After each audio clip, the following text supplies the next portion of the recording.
Hello everybody, we're back. I know we've done the show before, but we said we'll do it again. It was a week ago when this meeting was postponed, so we thought we'd regather and just have a look at if there'd be any changes between the last time we spoke about this meeting for Tuesday at the Vaal or not. Well, we'll see how it goes. There's been a scratching, an important one in the last race. That was Caroline Islands not running anymore, so that would have been one of our choices, but that's come out. Let's get straight to the action in the first, where Northumberland's top of the boards. It's 14-10. That's the rerun we've got for you. We're going to show that to you. This was when debuting to Sherlock Holmes, and thought that on this performance it must have a big chance. 3 Cosmic Cap is the second choice at 5-2, and number 2 Billion Stars is 5-1. Here's the replay. We'll bring it up for you now, and you'll pick it up highlighted just behind them, Daryl. Morning, Clyde. Yes, encouraging debut.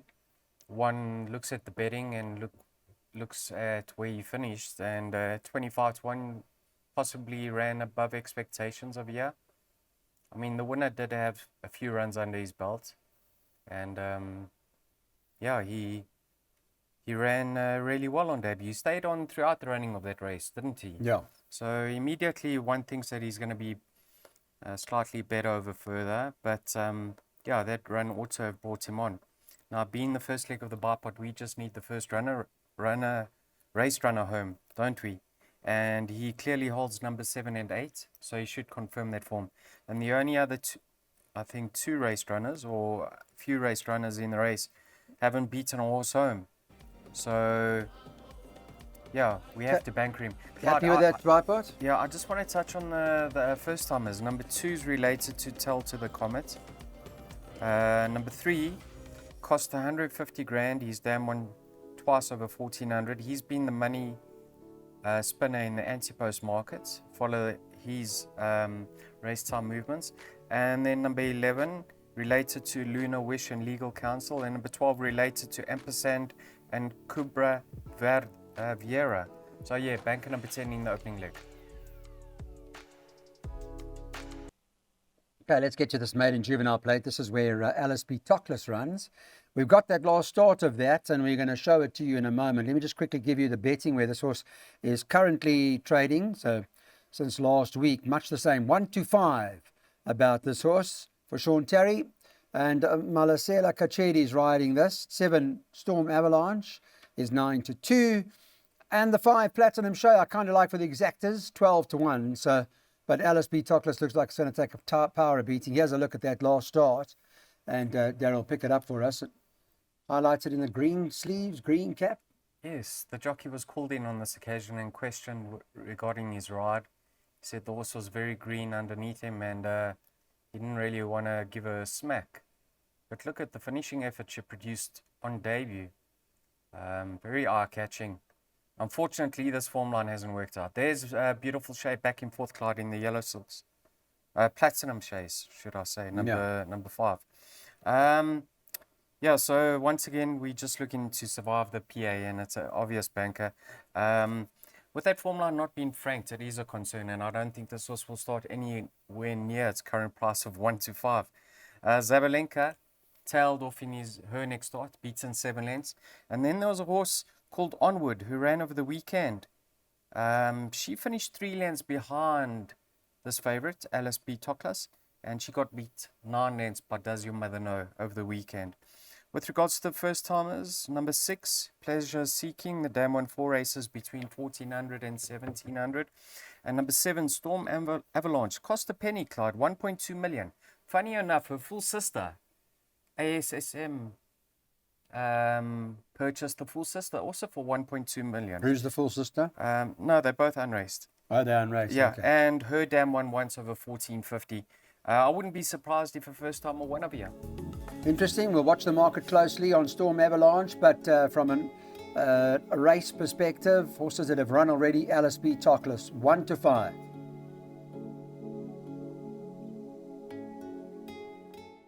Okay, third race. Time to get the pick 6 on now. This is a maiden plate and it's over the 1800 metres. So they go round the bend here. In terms of the market, the current favourite is number 1, Royal Jacket, priced up at 22-10 at the moment. 3, Pompey Shield is next in at 3-1. 4, 12th Than Ever is trading at 3-1. Number 6, Asia's Tiara is at 3-1. So There are a whole lot of horses at the top of the board. It's quite congested. It's 2 Emerald City, 15 to 2, and at 12 to 1 is the 5-horse Greenside Girl. All runners in quoted. We've got a couple of reruns for you. Nations Tiara we got with that. We'll start with that, and then we'll show you Royal Jacket. Let's have a look at this last start. Yes, Ryan Munger was a boarder on this occasion, and she found herself towards the near end of the field, and she ran on up the straight. Look at that, Clyde. Nice effort behind Terence. Yeah, she's responding well, isn't she? Further in that race was Royal Jacket, who put in no sort of efforts. Here's Royal Jacket, and also in this race is Pompey Shield, just behind them with the orange cap on the rail, back in 4th or 5th over there. And he didn't have the smoothest of passages in the early parts of the straight, but towards the end, he had no excuses over there. Really going up and down, isn't he? So, yeah, but he was disappointing. He was punted off the boards on that occasion. He needs to settle because he is trying 1800 now. That last effort concerns me. Don't think he's... Who's the right one of the two? Asia's Tiara? These fillies get their sex allowance. Clyde, if you put a line through 12th of Never's last start, you'll be going to the bank. You'll be going to do the banking on the Southampton run. Look who she finished the short head behind. Future Gamble. She's come out and won 2. Further behind her in that race was Miraculous Moments, who won by a street. Blood of Eden's also won from there.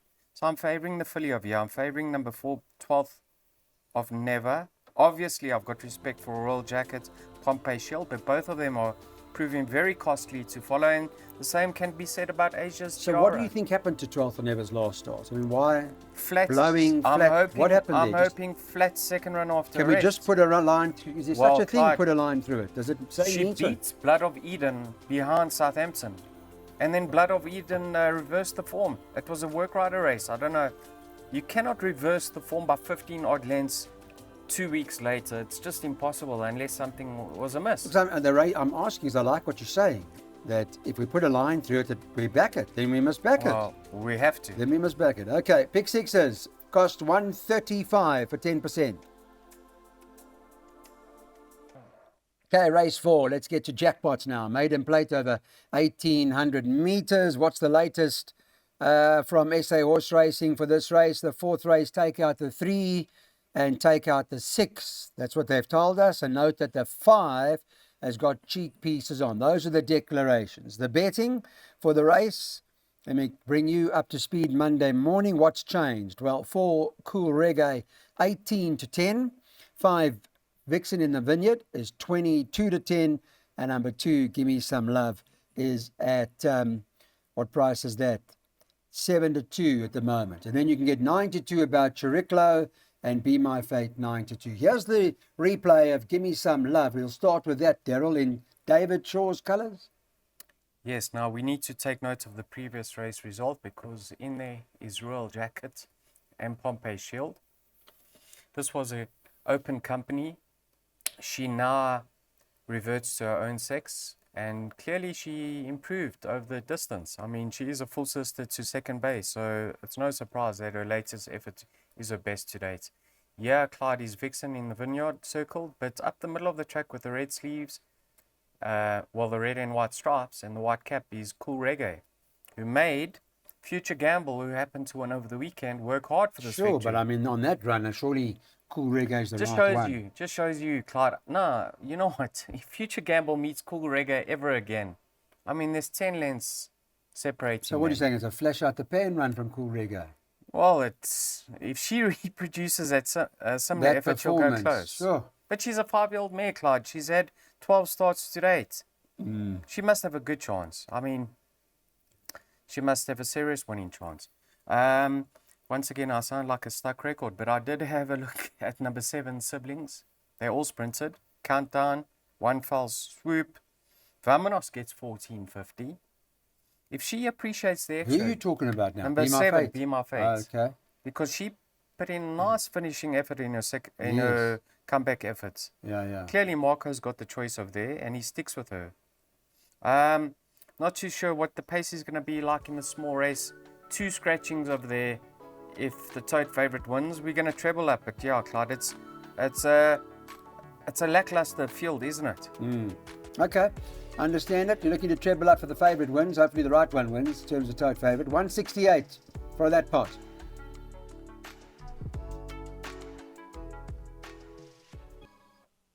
Okay, guys, let's get to our next race on the card. This is where they go over a distance of 2,400 metres. Race 5 is a handicap, and it's at the 86 level. Here's a look at the betting for the race. See if there are any changes since last week. Number 2, One More Star, tops the board 16 to 10. 3, Damuva, 5 to 2. 1, Battleground is at 3 to 1. Number 5, Future Wolf, 4 to 1. Then you can get the 4, Diesel Shadow, is trading 15 to 2. And there is one other, and that's the 6, Romeo's Magic, is 33 to 1. Because Euphrates has been taken out, it's not running. Here's a look when Damuva, the replay. Daryl, you take us through this? Yes, Clyde. I think many people were surprised that she actually fought on this occasion, because she didn't get the exactly any cover during the running of this race. She was always exposed on the outside, but yet she knuckled down over here, and she fended off One More Star. There is a kilogram swing in One More Star's favour this time around, so I don't think there's going to be much separating the two of them. Here's Future Wolf under Ryan Munger. He's a partner in crime. Funny enough, this was his first chance at the extended trip, Clyde. The furthest he had been prior to this was 2,000 meters. So he's another one that comes into this race unbeaten over the course and distance. The mover's 2 from 2. He's 1 from 1. But we have to say that Ryan Munger gets the best out of him. Small field, you don't know what's going to happen with the pace. We sit here and we think probably the mover's going to be the pace setter. She can take it up. Last time out, they removed the blinkers. Peak run now. I wouldn't be surprised if she confirms that form with One More Star. And then we have to look at number 1, Battleground. I mean, he's back at the vaal and go back a few runs. I think 4 runs back to One More Star. He's as much as 3.5 kilograms better off. Don't know what's happening with Blaine Marks Jacobson. Is he going to be riding? Hopefully he'll be okay. What happened with Not him? sure. Do you know? Not sure, no. He flew. Well, let's hope he's overcome that, and he does. Okay, so we're putting Battleground in, are we? Yeah, Clyde, I don't know what to make of these small fields. You know, they're very competitive, and they're pace reliant or dependent on the outcome. I mean, the mover gets it easy up front to, earn fractions. She'll win. She's probably going to go. Yeah. I'm sure she'll go. Okay, 1, 2, 3, 5. By 1, 2, 3, by 2 and 5, by 2 and 7. Cost 48 Rand. Okay, to this graduation plate we go now. Over 1,400 metres in race number 6. There are no changes that I need to report on as far as this race is concerned. And in terms of the weights, well, Wild Intent comes in best. The market, any changes to the market since the last time we had a look? We've got 13 to 10 about King Harold. That Muzi's riding for Roy. Golden Operators, 15 to 10. The two horse, Sean Terry, Keegan DeMello, they pair up, and it appears to be those two. But plated conditions will allow a horse like Wild Intent in with a chance. So we've got 2 reruns for you. We're going to start up with Golden Operator. Here's a look at that start, the red sleeves. Daryl? Very nice victory on this occasion.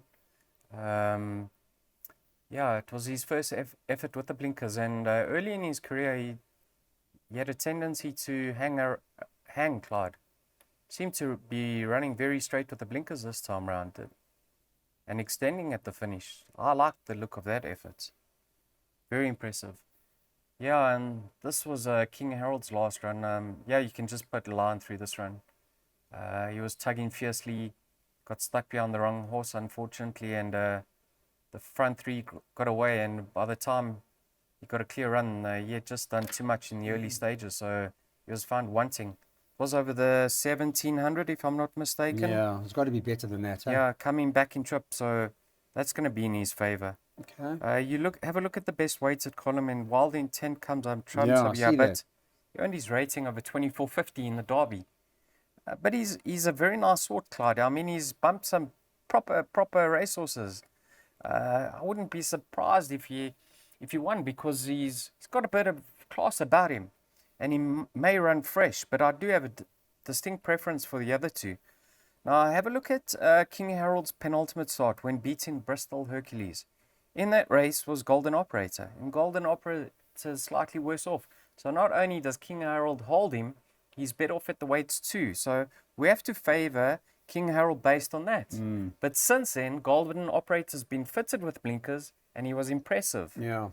And there's no doubt he's improving. Strictly at the weights, I mean, there's 9 pounds separating them, 4.5 kilograms. So you're going to be favouring King Harold over Golden Operator. But with those blinkers, Yeah, he's come well now, He's Golden come well. Operator. He's come very, very well.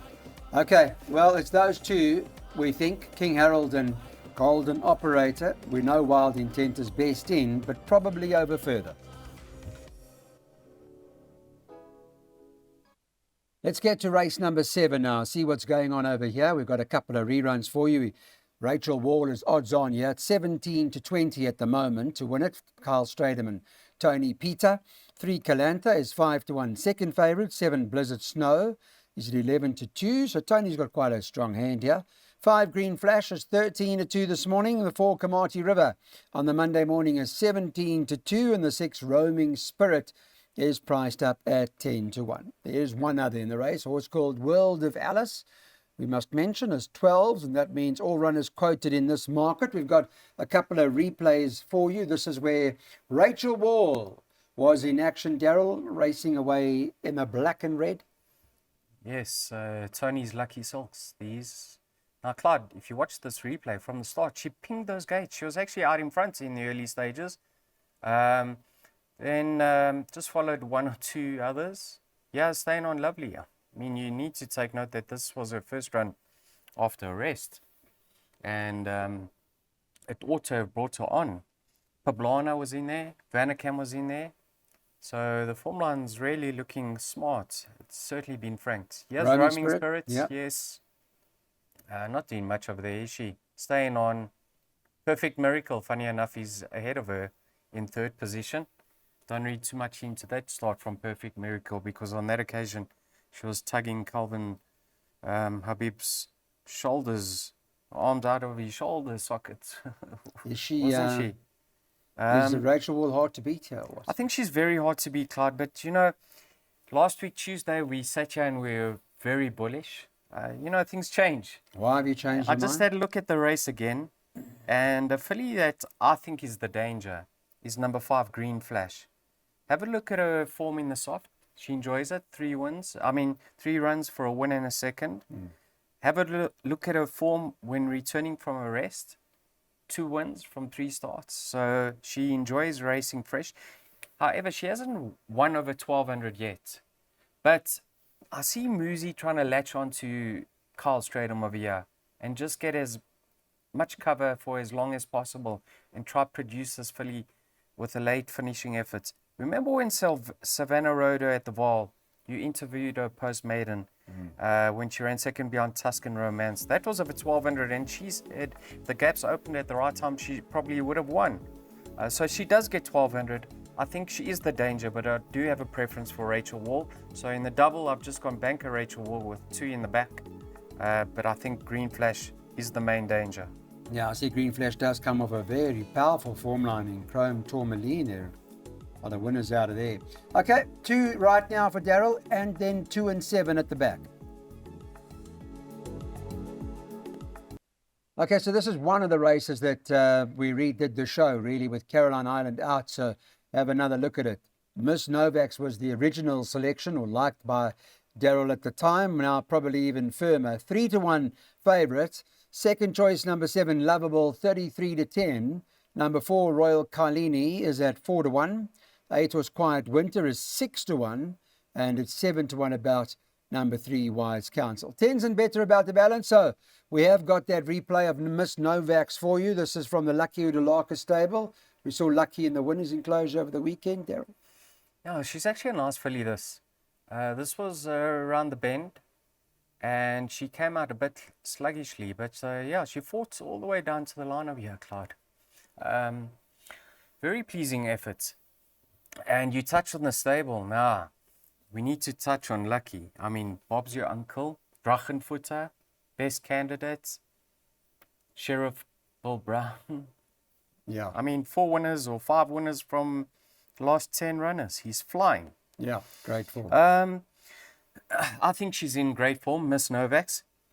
Go back to her only run over the course in distance. It was behind Rachel Hall. She was heavily out at the weights on that occasion. And she was far from disgrace, being in need of that effort. I think she's the one to beat. But, once again, I bankered her in last week's show.